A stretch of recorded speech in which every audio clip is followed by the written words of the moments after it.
Good morning, everybody. I think we should get started with a week in the life. I'm Jennifer, and this is a country life. Coffee is brewing.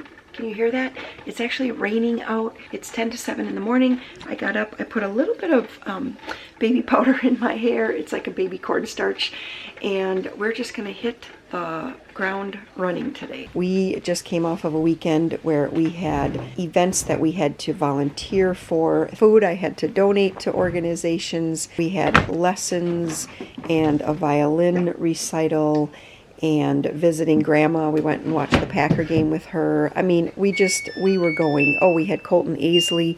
It was a big full weekend. And here we are. It's Monday morning. It is raining. The whole weekend was rainy, actually. And we just have a lot to do. Warren actually has to get out early here and mow. I mean, mowing in the rain isn't the best, but it has to happen. We are actually a week out from our early harvest, which is like, sometimes we call it early harvest, or high red harvest, or September harvest.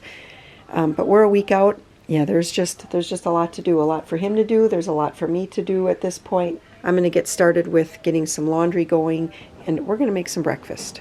Well, it's already like 10 to 9 here this morning, and Warren and I actually decided to skip breakfast and just have coffee and settle in for paperwork. So it was like 7 o'clock or a little bit after 7. We settled in for paperwork. He's actually still doing paperwork stuff. When I say paperwork, I mean like making calls about propane and making calls to like getting things set for harvest and stuff like that. He has to get things like load slips have to be delivered here for us to take our fruit in. And so you need a load slip for every semi. Anyway, so just lots of stuff like that. And it seems like what you think is going to take you about 20 minutes takes so much longer. Waiting online, talking to people. And I am sorry, because maybe some of you are some of these customer service people, and I hope that you're doing a great job. But sometimes you talk to somebody on the phone and they have no idea like what you're asking for or what you're trying to accomplish. Anyway, and I've been working with a bunch of cookbook stuff this morning. And Pamela, your cookbook is coming. It got all the way to Alabama.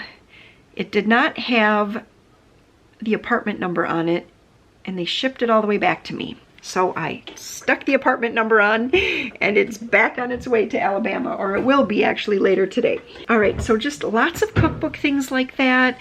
Looking over the newsletter. I know I mentioned this to you guys before that Emily does the newsletter, but I always look it over and I just always look it over just so that I know what is going to be sent out to everybody.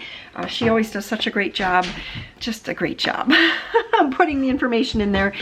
And other than that right now, yeah, Peter and Maria have both settled in to do school. They're starting with their math right now. I haven't seen much of Joe yet. I did hear him a moment ago, so he must be, Peter says he's in his bedroom. Oh, dining room. Transferring over the towels that I washed before, and now in just a little bit I'm going to get them to wrap up math, and then we are going to start in on Prairie Primer work.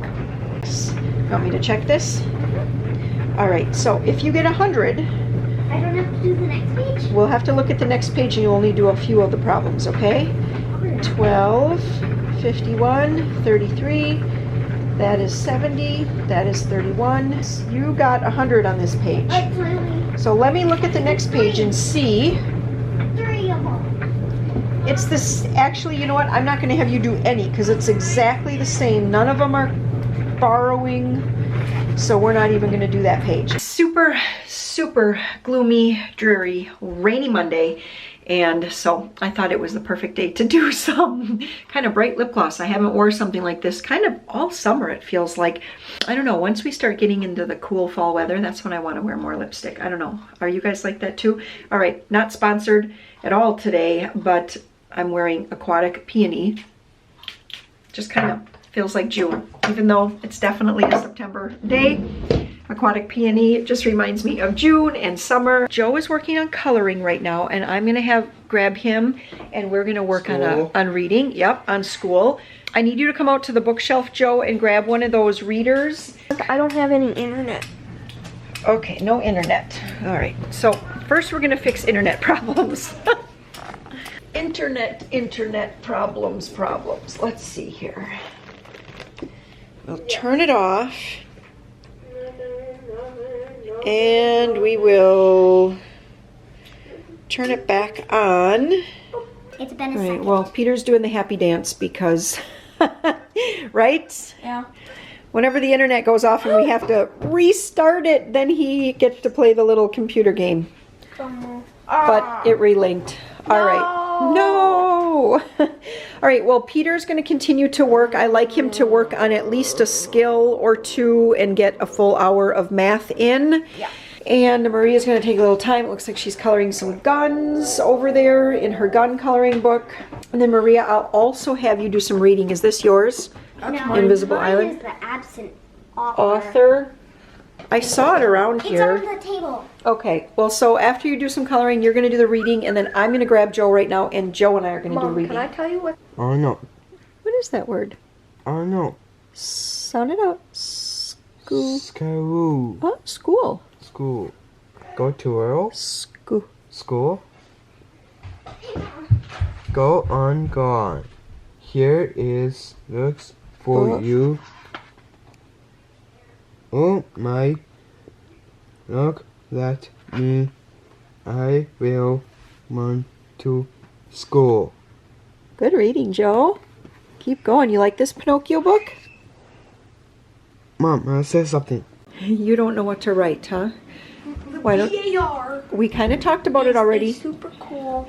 You go out and start working on forming your sentences. So they are writing sort of like a 6-sentence paragraph. 4 6. Oh, 4 to 6 sentence paragraph I'm doing 4. about the history of guns. Don't try to do the least, right? Let's be people who see how much can we do instead of how much do we have to do. But I can't think of it. Okay, what I'm working on here is making, well, we're not going to call it overnight caramel French toast, but because I'm not putting it overnight, but it is only 10:35 and this needs to be in the oven for 40 minutes. So I just got some French toast going. What I did here is I sort of changed up my recipe just a little bit. I didn't have French bread, but I did have a loaf of Texas toast. So I popped it in the oven at 350 while I was making the caramel layer that's on the bottom here, which is brown sugar, corn syrup, and butter. And I just kind of let the bread dry out just a little bit in the oven at 350 because you really want it to soak up the moisture and not be too mushy. And French bread is a little bit of a drier bread anyway. Okay, I'm just gonna let it sit here until, I'm gonna let it sit here until 11 o'clock.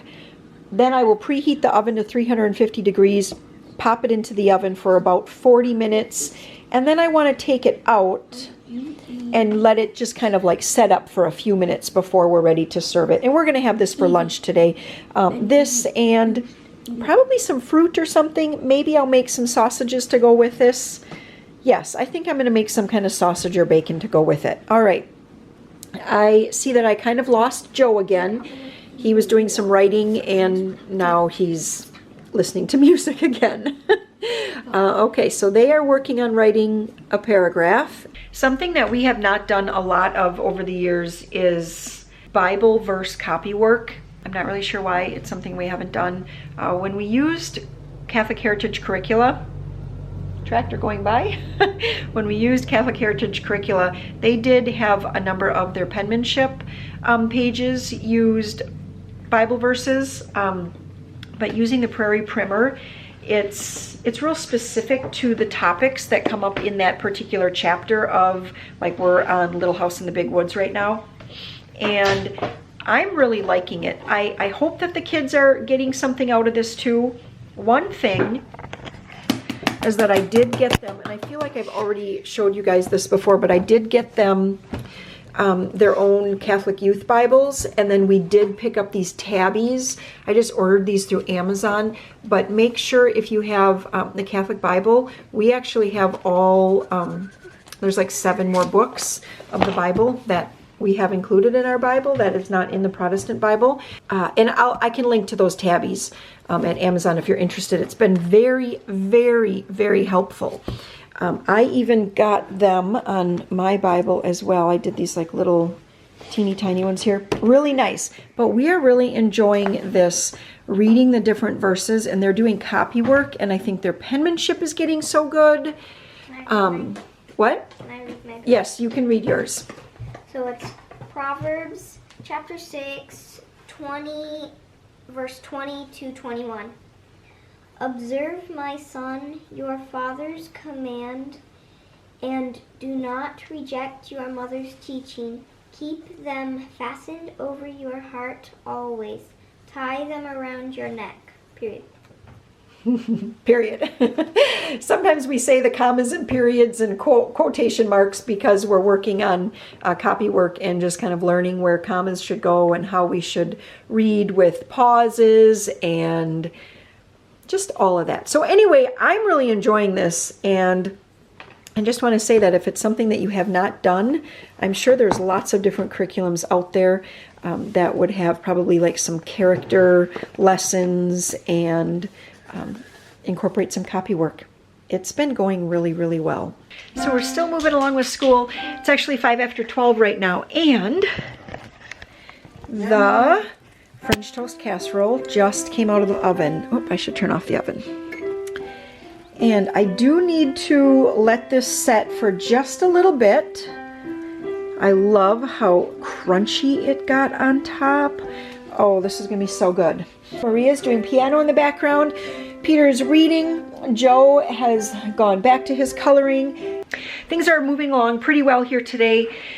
I did want to get some canning done, so we'll see if that actually happens here. I have tomatoes that I need to work through, but now we're getting down to only about 4 hours in the day actually left, because we're going to be leaving probably about 4 o'clock, I think, to go and take Warren's brother out for supper. It's his brother today, or sorry, he's his brother every day.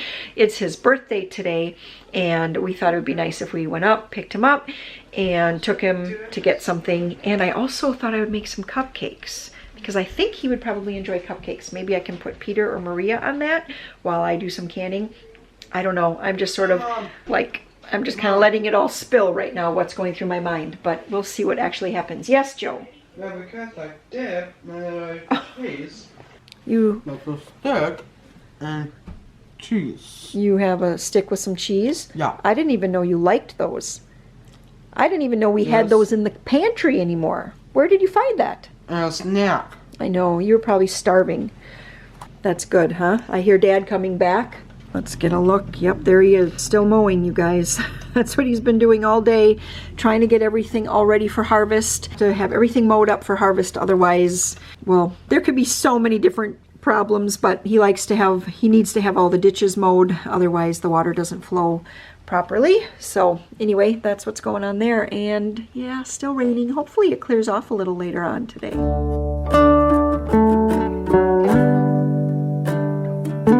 All right, we just finished lunch, and I have to tell you, the recipe. So happy that was there. Oh, Water from water fell.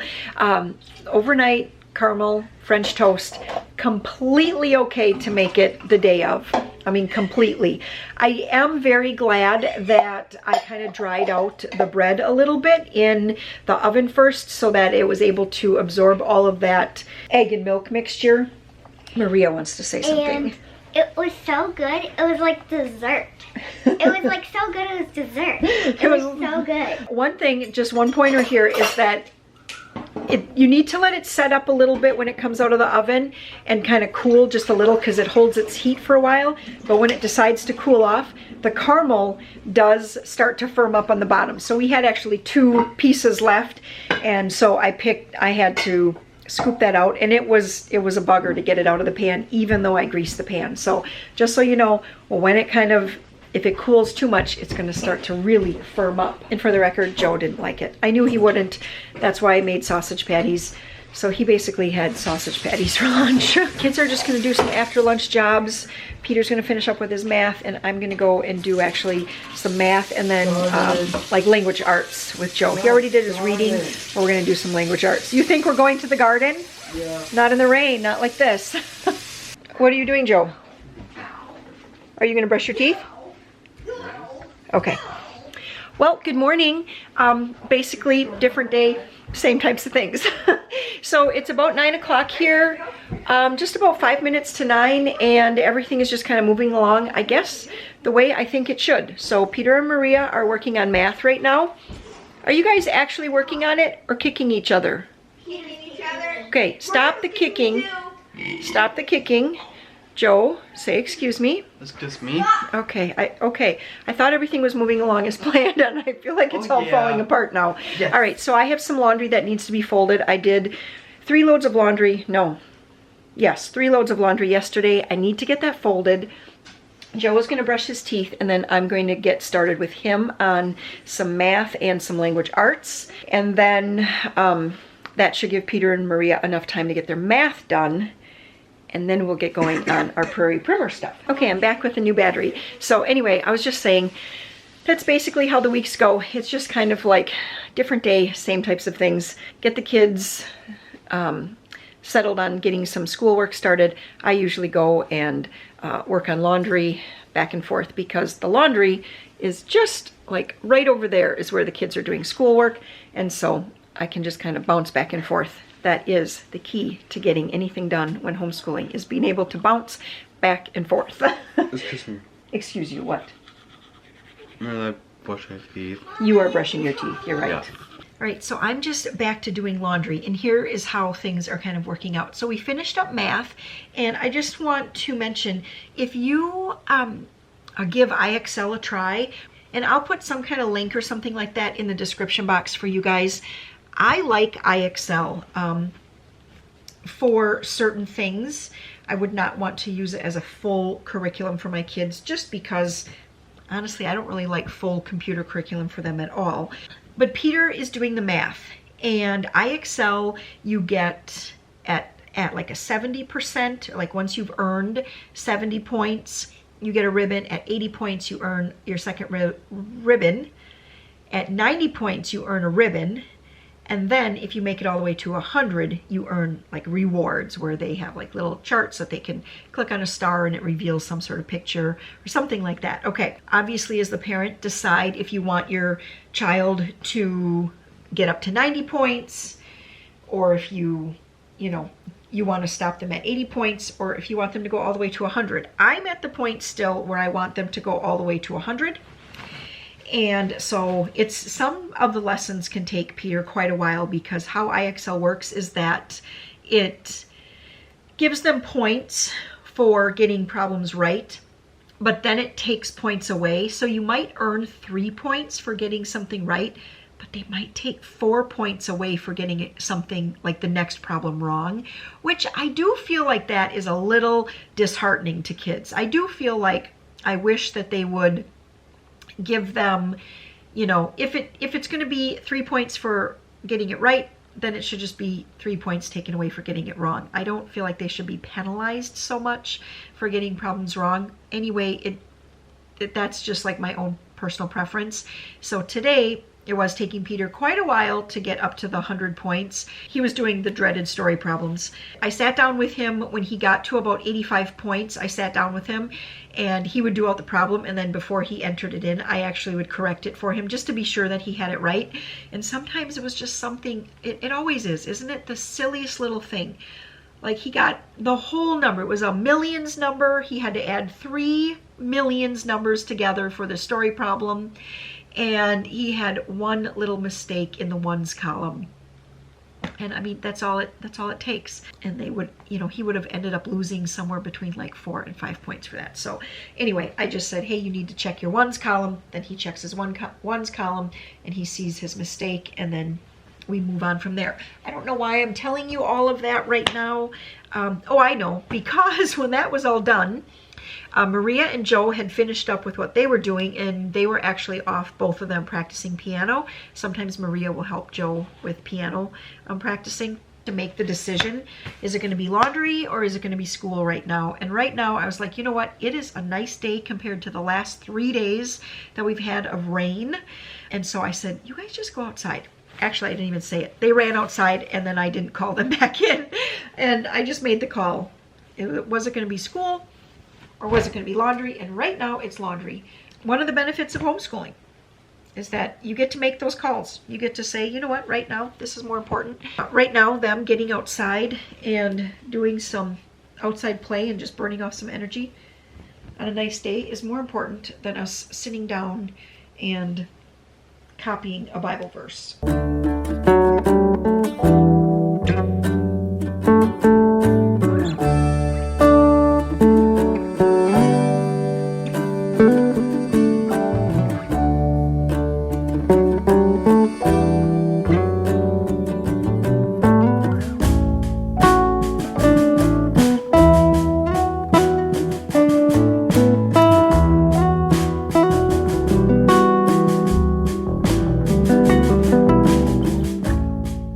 Afternoon now.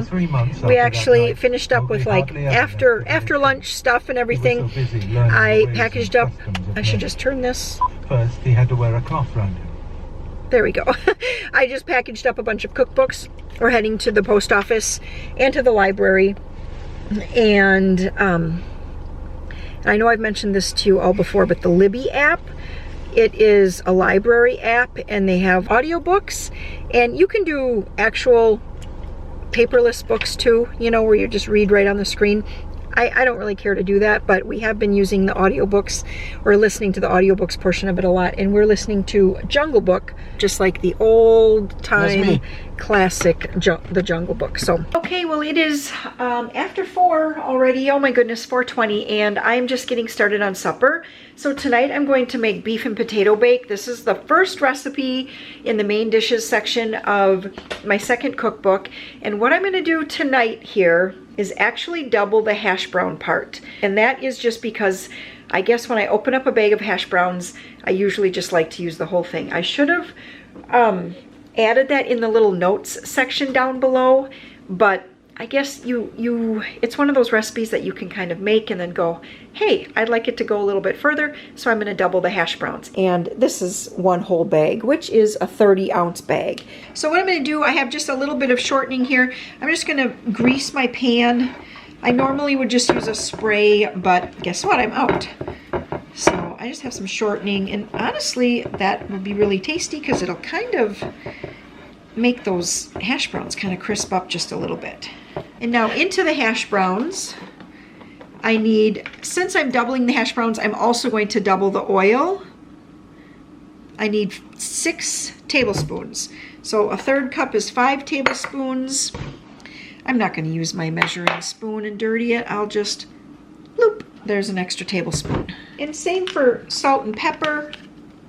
I need just about 1/8 of a teaspoon. I'm going to double it, so about 1/4 teaspoon of salt, a good dose of cracked pepper.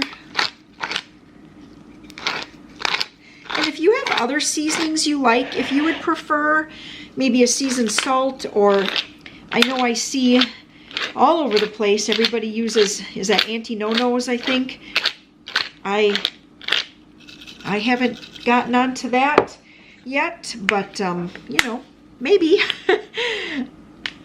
But you could use a seasoning like that, and then some garlic powder. So I'm just going to pretty liberally sprinkle garlic powder over that. And now what I'm going to do, if I had a bigger container, I should have been thinking, but I was just like, oh, I got to get this done, get this in the oven. Maybe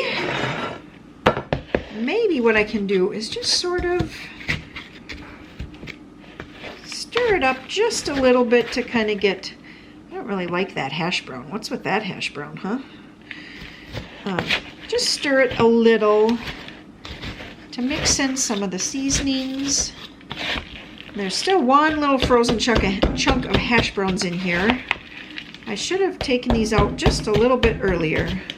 Okay, I'm going to pour these. I'm going to get these poured into my dish here. And then what I'm going to do is just press these down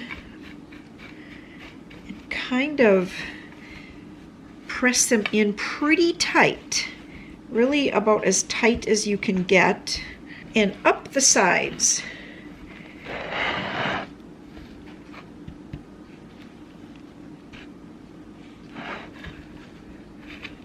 You want the potatoes to be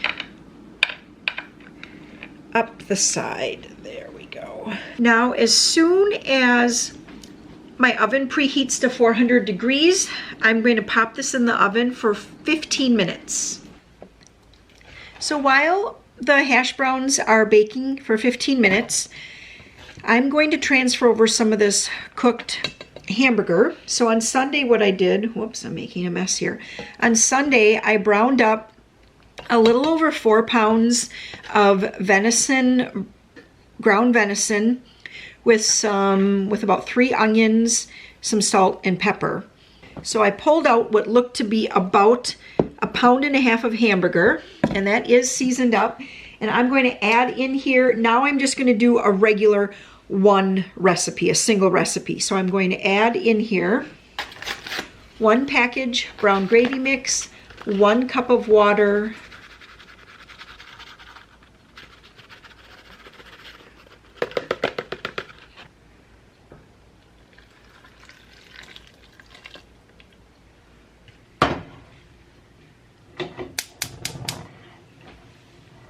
Okay, now that this is boiling, I'm going to add in 1 can of mixed vegetables. And I know that's not what the recipe says, but sometimes I like to show you how I have like some favorite recipes, but sometimes I just don't have those exact ingredients. Like right now, I have frozen mixed vegetables that are the broccoli, cauliflower, and carrots. I just didn't want that flavor in with this. So I did have canned vegetables. I just drained them.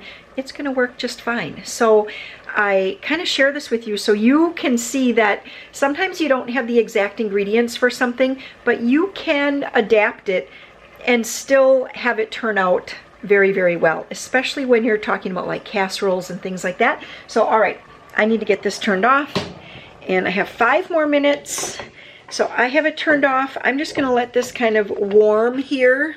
Now I have 4 more minutes. And I thought, since we're gonna be having chili later this week, I would just get the chili made up right now, since I have the big kettle out. And chili always tastes better if it sits for a while. I just remembered I have to add the 1/2 can of French fried onions here. So I'm gonna add that right now. I wanna save enough for the top. So maybe just a little bit more. I'm gonna get those stirred in. These also add a lot of good flavor, onion flavor, as well as just a nice kind of saltiness. Now I have 1 minute until I have to transfer this into the casserole.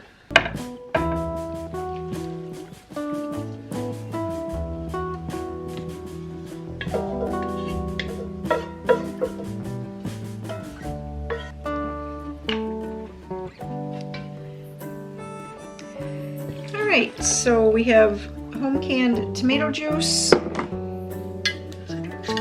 about 2 quarts.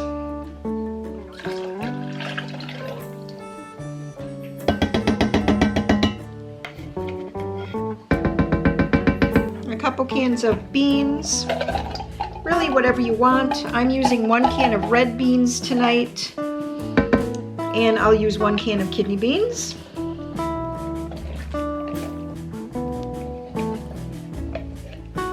I always use a little bit of water to rinse some of my jars and cans.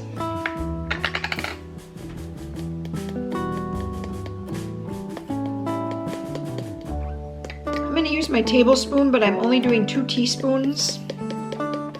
So just not a full tablespoon. That was cumin. And then for a double recipe like this, I need to have 4 beef bouillon cubes, which would be like 4 teaspoons. So I'm going to do a tablespoon of this beef base plus another teaspoon. When you use Worcestershire sauce, you want to make sure that you give it a really good shake, because you can see it settles, all the seasonings settle out. Okay, shake it until the bottom is clear. And then I need a couple of good dashes of Worcestershire sauce. So there we go. Some ketchup, so about 2/3 cup since I'm doing a double batch. Chili is one of those things that once you get a base recipe and you know the flavors you like, if you like it more cumin flavored or more chili powder, or maybe you're one of those that just, you don't even like those spices at all and you just kind of like more of a tomato, beans, meat maybe some onions, maybe some peppers, and noodles. Maybe that's what you like for chili. Really, whatever. But once you know the flavors that you like, then you can just kind of go from there and kind of ad lib a little bit. You know what you want to put in it. You don't have to measure all the ingredients. And this is just about as liquidy as what I like it to be right now, honestly, because with a double batch like this, I will boil up 2 cups of elbow macaroni, which will make about 4 cups of elbow macaroni when it's all boiled. And I will add that to this, and that will be just the right amount. Hey there, little songbird. I'm just going to put the lid on this like I told you. I'm going to pop this in the fridge and just let all those flavors meld and bring it back out later this week. Like I said, maybe Thursday lunch. It has gotten quite hot today, actually. It started out cold. The frost alarm actually went off this morning at about, I think it was about 10 to 5. Yes. And he said they were reading 34 and 33. So he just let it ride out. Heavy dew and let it ride out. And then, so it was cold this morning, and now it's nearly 80. So everybody went from like pants and sweatshirts today to shorts and tank tops. Okay, so the casserole came out of the oven here, and I'm supposed to put on like about a cup of cheese, which is like one nice big handful. I actually have, and usually I would do cheddar, but I have this much mozzarella, which is probably a 1/4 cup. I have that much Colby Jack. I have 2 slices of Colby Jack and a little bit more cheddar. So I'm just going to use up all of that. Sometimes when you get to that point in your fridge where you have all these random little bags, I don't know, it just kind of bugs me because I open it up and I feel like we have a ton of food in there, but it's really just a 1/4 cup of a bunch of random stuff. So I'm going to use up that cheese and then the rest of the French fried onions as well. I'm just going to top those, sprinkle those over the top, put it back in the oven for about 5, 6, 7 minutes, kind of whatever, until the onions kind of have that little bit of a crispy brown on top.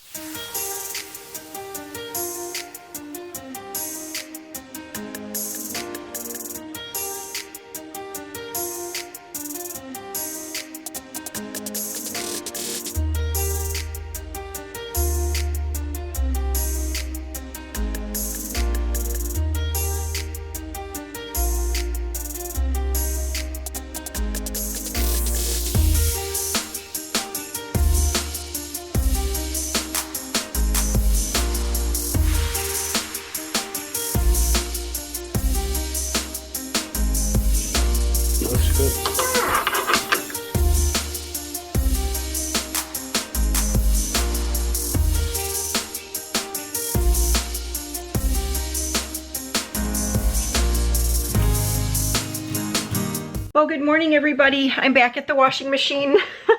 I'm doing a load of, do you guys care? Sheets and towels. Wednesday is a busy day for us. So we have, Sam actually is already left for his violin lesson, and then he has college classes all day.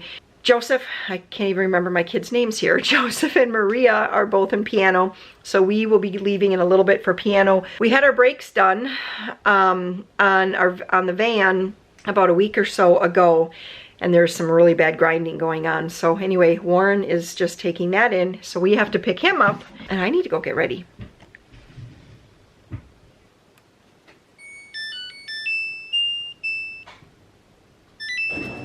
We also have homeschool co-op today, and we also have our family faith formation tonight. So it is a full day, and we have to leave here. I have to leave with the kids in just about 20 minutes. So I'm just getting the laundry started so that it's done when we get back home.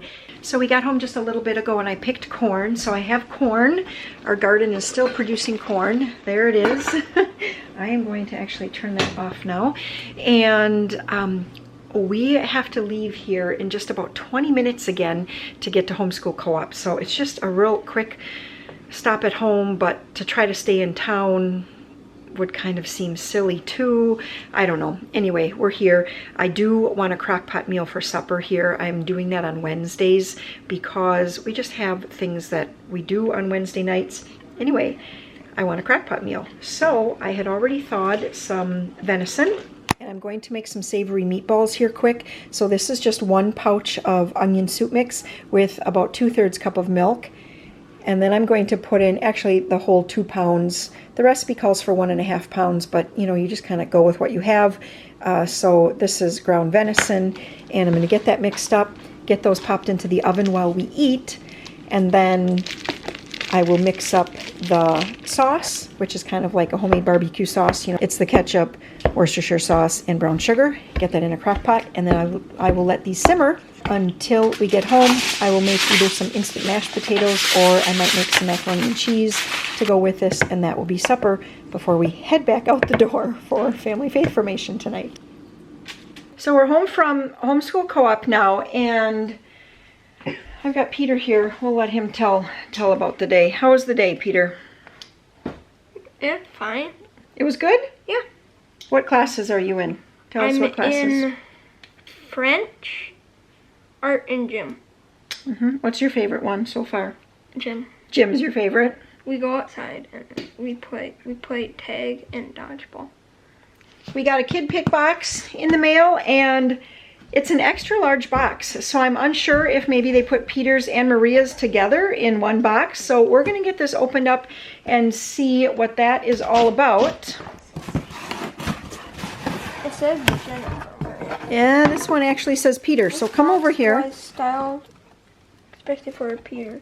We hope you like this. Okay, well, let's go see.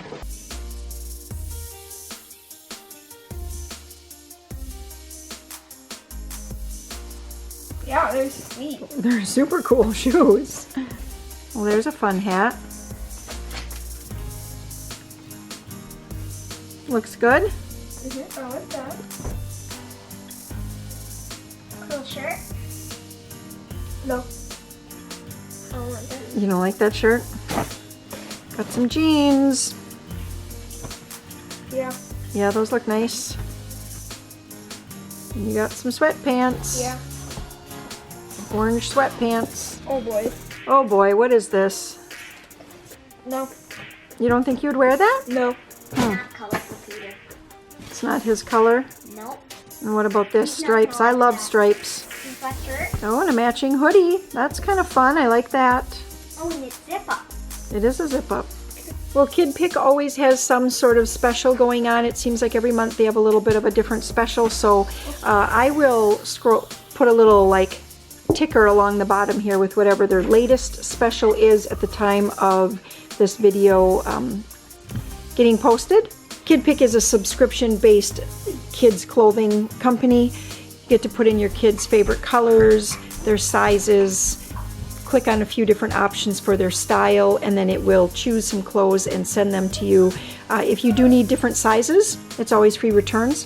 They include a bag with every order so that you can send things back and get whatever size is appropriate.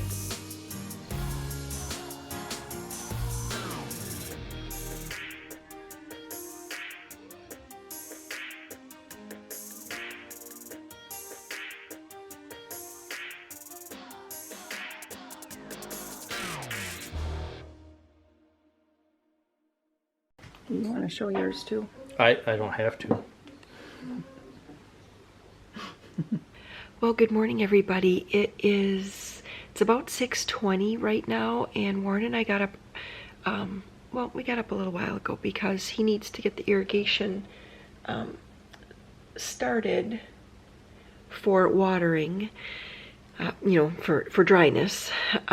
We are just coming up on our high red harvest. It's Thursday, and that is he's going to be getting things, he's always getting things prepped, but actually over the weekend he has to flood, he has to pull pipe, and then Monday is when we'll actually start picking up fruit or corralling fruit or harvesting fruit, whatever the term is that kind of makes sense to you. We will be loading fruit into trucks. Anyway, I'm just waiting for the coffee to be done here, and I'm going to sit down and answer comments because I put up a video yesterday, the video of Emily and I making freezer meals. So I was just going to look through and answer some comments and respond to those, and I haven't looked at any comments yet, and I put the video up yesterday, so hopefully there's no spamming going on or anything like that. I always try to look a couple hours after, but we had family faith formation last night, and we get home kind of late, like not until maybe 8:30 or something like that. So, and then it's, you know, it's just bedtime and all the things that have to happen when you walk in the door. So anyway, that's what I'm going to work on. I just heard the irrigation. Do you guys hear that?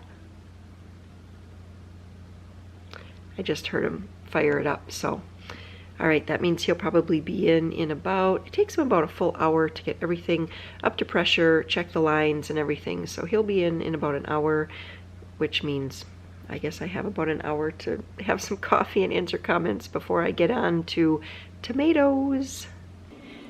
Well, I'm just now getting started on the tomatoes, which I thought I was going to do probably 2 hours ago. No, probably an hour and a half ago. Anyway, it's 10 after 9 right now, and just with all of the other morning things that came up, here we go, finally doing it. So I have one sink side full of tomatoes.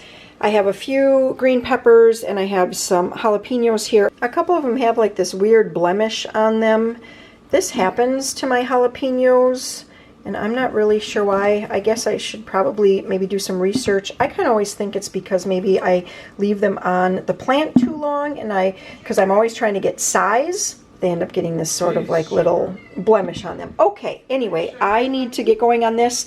So the plan is I'll just take the tops off, quarter my tomatoes, and then I will put them into my big Nesco over here. I will cook them down, and as they cook down, I will ladle off the juice into quart-sized jars, and then in the end, I'll kind of cook down the remainder of it to get it kind of a sauce-like consistency, and then can as just plain tomato sauce, salted tomato sauce. I'm not going to, I say it right now, I'm not going to add any kind of seasoning to the sauce just because I want to be able to have it ready for whatever I want to do with it. So depending on how much sauce I get, I'll do some of it in I think I'll do some of it in half-pint jars so that when I want to do homemade pizza, then I have just small jars of sauce. Ooh, pizza. And then if I have enough, then I'll also can up some of it in quart-sized jars if I have enough sauce, and that would be used for making spaghetti. So that's kind of the plan. I have in the past done both spaghetti sauce and pizza sauce, and I don't mind that. I'm just working through my green peppers / orangish red peppers and I'm just cutting these up for fresh eating. It's just a few peppers right now. I mean, we've had plenty for fresh eating, and I actually have lots of salsa from last year still, and so I was not planning on making salsa this year. Well, we'll probably be out of salsa by next year, and then I'm going to want to make a whole bunch of it again. So hopefully we'll get a really good pepper crop next year. Or I'll just make sure I plant enough peppers next year. But anyway, these are just for fresh eating. The jalapenos, I still haven't 100% decided what I'm going to do with those. I might actually just cut some of the jalapenos up and do, since we're doing bacon wrapped mini roasts on the grill tonight, maybe we will grill some like the cream cheese. Well, that would be another bacon wrapped thing, but I mean, can you ever have too much bacon in a meal? My family would probably say no. So what I'll probably do is make some of that cream cheese mixture. It's like cream cheese, a little bit of ranch powdering, and some shredded cheese. Stuff that into the middle. And these are just little teeny tiny jalapenos. So I'll just cut these in half, stuff it in there, wrap it in bacon, and we'll grill those along, or maybe I'll just bake them. Bake them would be really good too, right alongside with the venison mini roasts, and that would taste really good together because you'd get that little spice with the venison. Always a good combination. So I got one container of green peppers here, which if I had to purchase these at the store for this probably would have cost me about $2.99 or so to get, you know, a couple peppers to fill up a container like this. So I'm happy. I think that having a garden, even if you don't have a garden that produces enough where you're preserving it, you know, whatever it is, whether you want to freeze it or can it or freeze dry it or whatever it is that you want to do, dehydrate, even just having a few 5-gallon pails or a few baskets or pots or whatever it is can really kind of help cut down on your grocery bill. And it's fun. Growing things is always fun. I have to run a quick errand here. Warren came in and he actually needs antifreeze. He is servicing all the equipment and everything that he uses for harvest. And so I need to run and get 6 gallons of antifreeze. And since that's in the same area as Piggly Wiggly, I did get the Piggly Wiggly flyer yesterday, and they have some things on sale that I want to pick up. So I would like to get some more peanut butter. This is a really great price as long as these are still 16 ounces, yes. So $1.06 is a great price on peanut butter. $3.99 is a great price on bacon, and it's a limit of 3, so I'm just going to I'll get 3 of them for sure. And then the other thing that I wanted to get, I wanted to pick up some of the sugar, 4 pounds for $1.99. I was going to pick up some chocolate chips at $1.99 for 12-ounce packages, and some of the potatoes. They have the 5-pound bags for $1.99. You guys know what I paid for a 5-pound bag of red potatoes the last time? $9.99. So you can bet I'm going to buy this. I did not plant potatoes this year at all, so $1.99 is great. It's also a good price for 5 pounds of russets right now as well, because I just got a 10-pound bag for $5.99. So that is a good price. And I don't see anything circled on the back page. Regular sugar. Okay.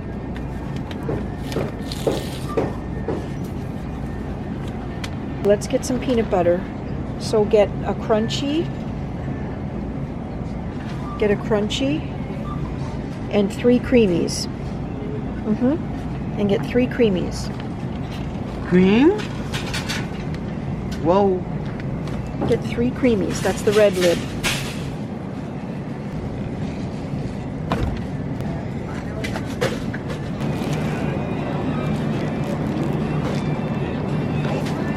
Two of them.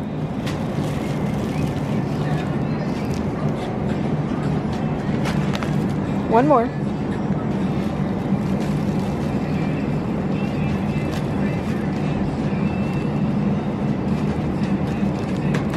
Ooh.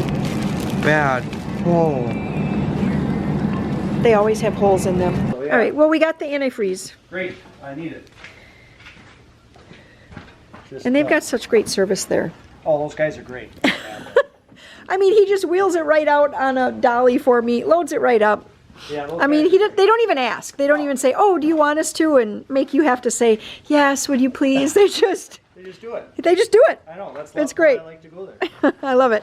All right. It took us a little bit because we also stopped at the post office. That's the right stuff, right? Yes, it is. I'm just Okay. making sure. Just making sure. I gave him the list. You got a receipt, right? I have a receipt. Awesome. It's time now just to embrace harvest. When I ordered the stuff, he says, well, we'll give you it for that price just for you. Don't know if I can believe that, but And so you don't think they say that to everyone? I think they do. Dad, what is that? This is antifreeze. Mixed with distilled water, right? Yeah, it's 50% antifreeze, 50% distilled water. It looks like oil. Well, it's got a lubricity It factor looks to like it. vegetable I'm getting oil down, so. mixed with lemonade. Well, Vegetable oil? Because it'll kill you. I was gonna say, don't ever think that that's anything edible. Yeah, that will kill you. This is $500 cash for each division, and a handmade Osage bowl for whoever has the most points on moving targets.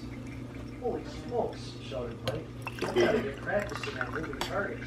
Fine smoke, right, Nick said. We go out in the big meadow by the creek. Gerald and I will film no practice. The archers return, showered, and then apply shell knives. This took effort like this in Eastern Kentucky. Plenty of troubled kids. Just a lack of family structure, lots of drugs and no good jobs during the summer camp, in hopes that they will get back to their daily routines. And Mitch, what? I should probably be paying attention to what I'm doing and not you reading. I just overflowed really overflowed it. So far, I've skimmed 2 quarts of tomato juice off, and I need a 1/4 inch of headspace. Headspace is the distance from the top of the jar to the start of the liquid. But even though tomatoes are a high acid food, it's always recommended to add in 2 tablespoons of lemon juice just to be sure that the acidity is high enough, especially if you're going to water bath can. I believe, I don't know this for a fact, but I'm pretty sure I remember reading that if you're gonna pressure can, it's okay. You don't have to add the lemon juice, but I am going to water bath can my juice once I've cooked all the tomatoes down. I think I'm probably going to get somewhere around 5 quarts of juice from all of this, which is great. I really like cooking my tomatoes on the stove. I did that for years and years. Last year is actually the first year that I did it this way in the Nesco, where I just kind of continually throughout the day skim off the juice. It works really, really well, especially if you want sauce. If you want, Joe, if you want a thicker juice, cooking them on the stove, even just cooking them in a Nesco works fine too, but running them through a food mill, and you're going to get all of the liquid with all of like the remaining sauce part of the tomato, and your sauce will, your juice will be just a little bit more of a heavy or a thicker juice. Great as well. We don't tend to drink tomato juice as, you know, like a side with our breakfast or anything like that. I use it in chili and hug and kiss soup and really any other kind of like tomato based meals that I might make like that. I'm going to put the camera down and measure out 2 tablespoons of lemon juice in each of these jars. And I also like to add in 1 teaspoon of pickling salt. Big.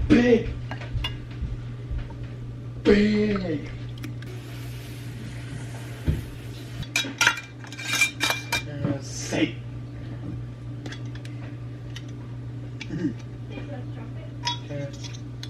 Safe.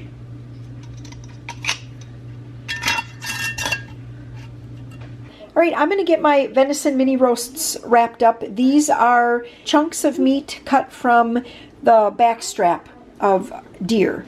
And so we call these mini roasts. And we normally like to wrap these in bacon and put them on the grill. So what I did today is I just used a steak seasoning. It's the one from Aldi. And I pretty liberally steak seasoned just one side of the roast. I'm going to get these wrapped in 1 or 2 pieces of bacon. It kind of just depends on how far that one piece of bacon goes. I just took these out of the refrigerator, so they're still pretty cold. I'm going to give them about a half an hour just to set on the counter, kind of come to room temperature, and then I will get these on the grill for tonight's supper. 1, 2, 3, 4, 5, 6, 7, 8, 9, 10, 11, 12, 13, 14, 15, 16, 17, 18, 19, 20. My battery light is flashing at me, so I'm going to have to put the camera away, but I'm just going to take these jalapenos, cut them in half, lengthwise, scoop out any seeds that are in there in the pith, and then I'm going to just stuff it with some of this cream cheese and ranch mixture. I'm going to cut my bacon in half, wrap a piece of bacon around these. I'm going to pop these in the oven right about the same time that I put the mini roasts on to grill. All right, well, Peter's my grill master today. He's on the water bottle, right? He's on it. So He goes crazy with that thing. He's spraying me out of control. he was spraying you? This cob corn I picked, and it was like super long, and I was like, why is it so long? Well, when I peeled it, it had this giant handle. It was huge. Yeah. Come on. How's it going for you, Joe? Here, you have to take a big scoop. Come on. There you go. Little. There you go. Okay, where's the tongs? Whoops, okay. Well, good morning, everybody. It's Friday here now, and just slipping on my flip-flops. We're gonna go out and pick more tomatoes. So last night I ended up having to just put all of the tomato products that I was working on into the fridge. So I put my whole Nesco roaster with like the sauce part into our garage fridge out here. And then I also put the juice into the refrigerator. So I feel like right now I should be pulling that stuff out to kind of let it come up to room temperature. But I already have Peter and Maria outside. Joe is supposed to be following me. And before I lose them, I want to get out to the garden. Let's turn these lights off here. I want to get out to the garden and start I want to start picking tomatoes and just kind of see what else we have down there. I should probably grab a bowl to separate some of the smaller things that we might have. Okay, I'm gonna run in, get a bowl, and I also have my crate here. These are actually cranberry drying crates, but they work really good for tomatoes because they're low and you don't end up stacking, you know, a bunch of tomatoes on top of each other. So we've been keeping a little bit of a secret, I guess. I don't know if it was a secret, we just didn't say anything. Sugar had babies. Sugar had kittens. 2 weeks. They are 2 weeks. Oh, keep them nice and close. 2 weeks old. This is Jack. This is Whiskers. And that's Thunder. And if it's a girl, we're naming it Pearl. I see. So if it turns out to be a girl, we'll change the name. We think it's a girl, but we think Okay. this one and that one are boys. We think this is a girl. So that Okay. one might be Pearl if it's a girl. Pearl, my girl. So they're just 2 weeks old. Actually, And Sugar. their eyes are open. Uh-huh. So just when did they start opening their eyes? A few days ago. A few days ago. Yeah.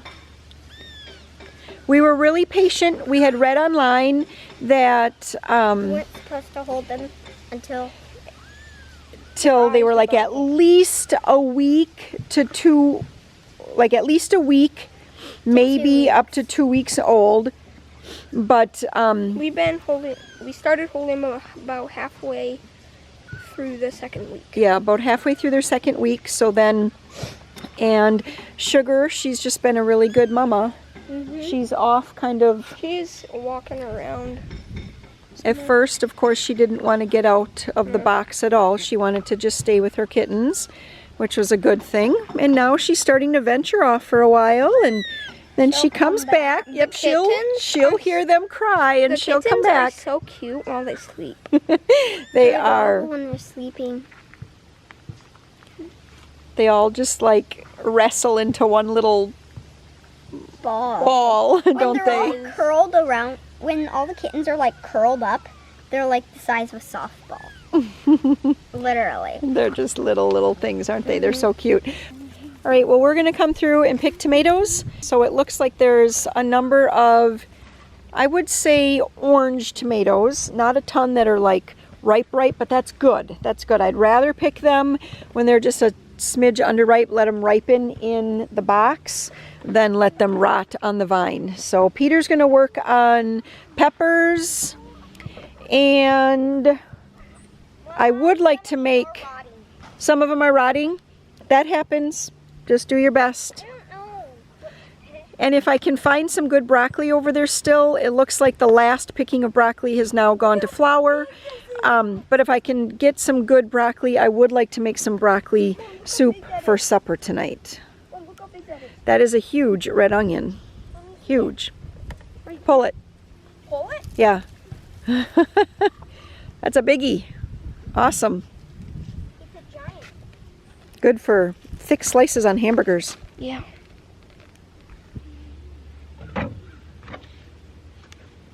I don't think I should pick them because they're rotten. Sugar likes sitting in the corn. She likes. Yeah, I see. All orange like that?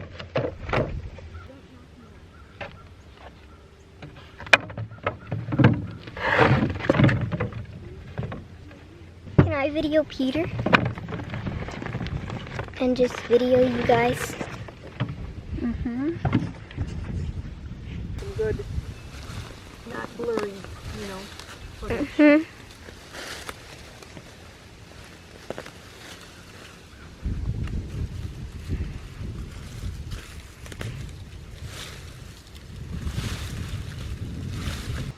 So at first glance, when you're looking at your broccoli, if you go, oh my gosh, I let it already like flower out and it isn't any good, definitely double check down in, because usually farther down in you'll still have some tight florets. Like here's another one down in here.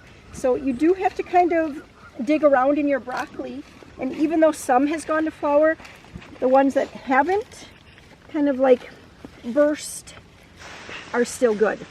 The flowers are really pretty. Aren't the morning glories beautiful? Mm-hmm.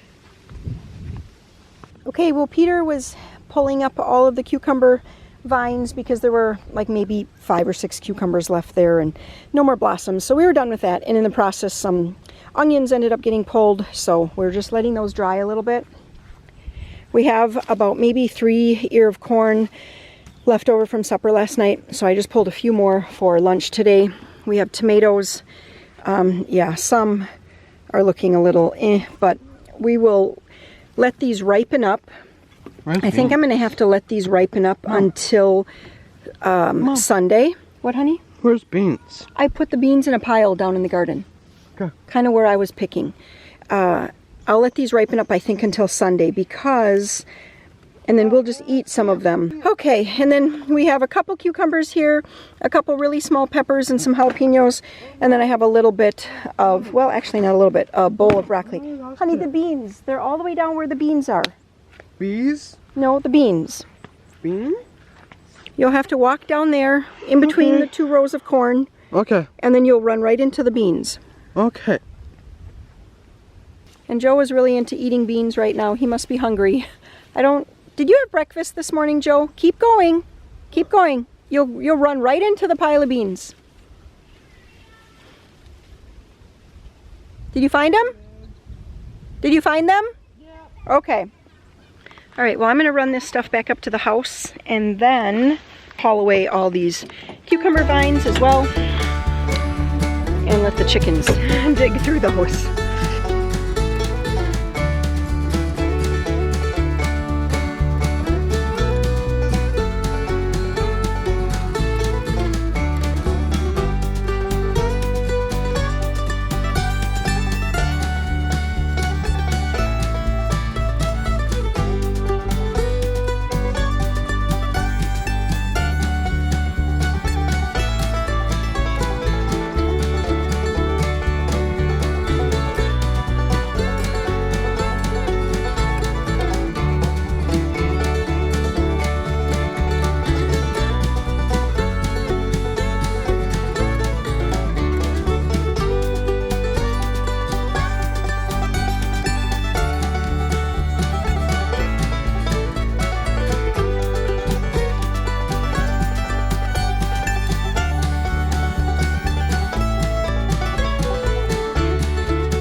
So I have 3 quarts of green beans that made, and so I'm going to get these into my pressure canner. Always, always, always pressure can green beans because they are a low acid food, and the only way to know that they are safe is to pressure can those. Now I know there's going to be stories about grandmothers and great grandmothers and all kinds of people in your past that maybe canned in the oven or did it other ways. And from my experience though, and everything that I have read about canning, you have to do low acid foods pressure canned.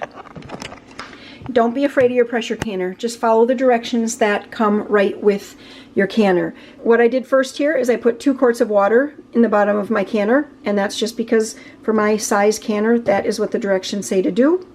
You can put up to 7 quarts, at least I can put up to 7 quarts in this canner, but I only have 3 quarts of beans, so I'm just going to space them out evenly. I'm going to get the lid on. Okay, so I just put the lid on. I'm going to get the burner turned to high heat, and I'm going to let that go until steam comes out of this vent. And once I start to see steam coming out of the vent, I'll set my timer for 10 minutes and let it vent 10 minutes before putting the weight on. So my weight has markings of 5, 10, and 15. That corresponds with the amount of pounds of pressure that gets allowed to build up inside of the pressure canner. For my area, I need to put beans at 10 pounds of pressure. It does take a clear mind when you first get started canning, because there's a lot of steps and you just don't want to miss any steps. And honestly, I still pull out my book. I still refer to my book just to make sure that I haven't missed a step in between answering kids' questions or the phone ringing or something like that. Just like I pull out my cookbook when I'm making chili. Even though I've made chili the same way for 25 years, I still pull it out. Once I get everything in the pot, I pull it out and I'm like, check, check, check, check, check. Okay, so that's kind of how I work it for canning too. I don't normally have the book out right now because I've been using this canner for so long, but I will pull the book out here and I'll check, check, check just to make sure I did everything, because you don't want to have any oopsies. All right, I need to go and wash out my water bath canner now and get tomatoes going in there. It's already noon. I thought I was going to get these tomatoes going well before this, but it just seemed like everything just kind of keeps taking time. Yeah, that's, you know, the life of a mom, right? Did you already make them? Yeah.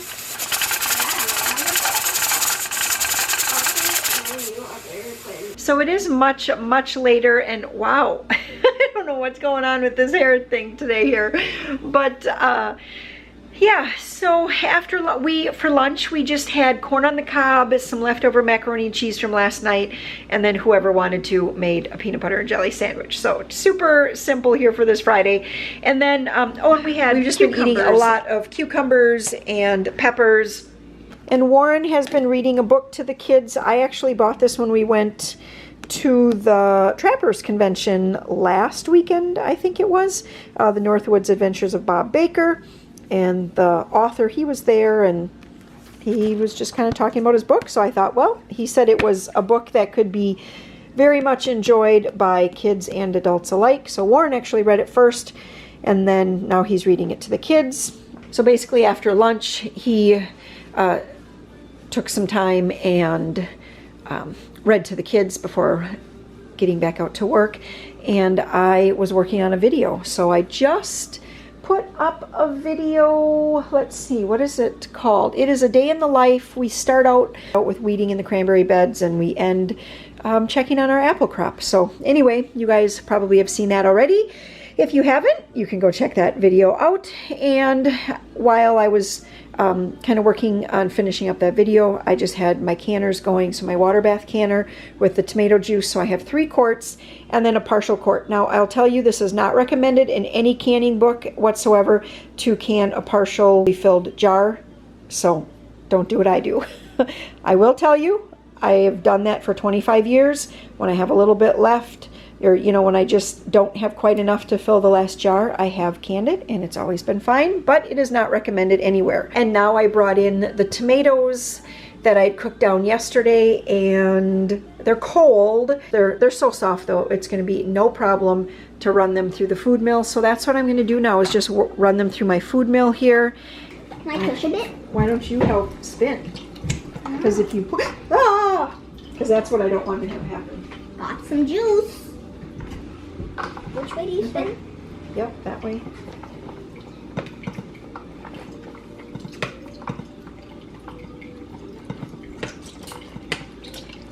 Since my sauce is not quite as thick as I would like it to be, I'm just going to bring this back up to a simmer and let this simmer uncovered, so that it can kind of cook down just a little bit more. And then I will put some of it into half-pint jars with some pizza sauce seasoning, with pizza seasoning, and then whatever I decide not to do as pizza seasoning or pizza sauce, then I'm just going to can that up as a spaghetti sauce. And that I will do in quart jars. So I completely forgot to pick up the camera, but I did just make some cream of broccoli soup, and I realized I had extra broccoli, so I just quick doubled the recipe here at the end. It's so easy. You're just taking basically just a roux, which is melted butter, saute up some onions, add a little flour till it gets pasty, then add in I added in about 10 ounces of water with a little bit of chicken seasoning, 3 cups of water, and just let that cook until it gets a little bit thick. It doesn't have to get real thick. I guess whatever your liking is. And then I stirred in about 2 cups of grated cheddar cheese, and then I put in the broccoli. And at that point I was like, oh, I have more broccoli and it's going to be too much. So I just quick doubled the recipe right then and there, and I made this amount of cream of broccoli soup. I also am working on the tomato sauce over here, so I decided that in my half pints I wanted to put in some Portesi, the pizza, the Portesi Italian seasoning. So just put in a teaspoon into each half pint. I can always season it a little bit more when I put it on pizza, but now I just need to go down and get 2 more jars. So I just pulled all the tomato sauce. These are the tomato sauce, and this is the pizza sauce. I pulled them out of the canner, and they are, I've been hearing them pop. This is probably going to be the next one to pop right here. But anyway, that's going to be it. So that's going to be it for this video here. I hope that you guys enjoyed this, and thank you so much for following along. Soon it's going to be harvest, like tomorrow. So be watching for those videos, because I know a lot of you enjoy that time of year and just kind of following along with how that goes. So thank you guys so much, and we'll see you in the next video. Bye.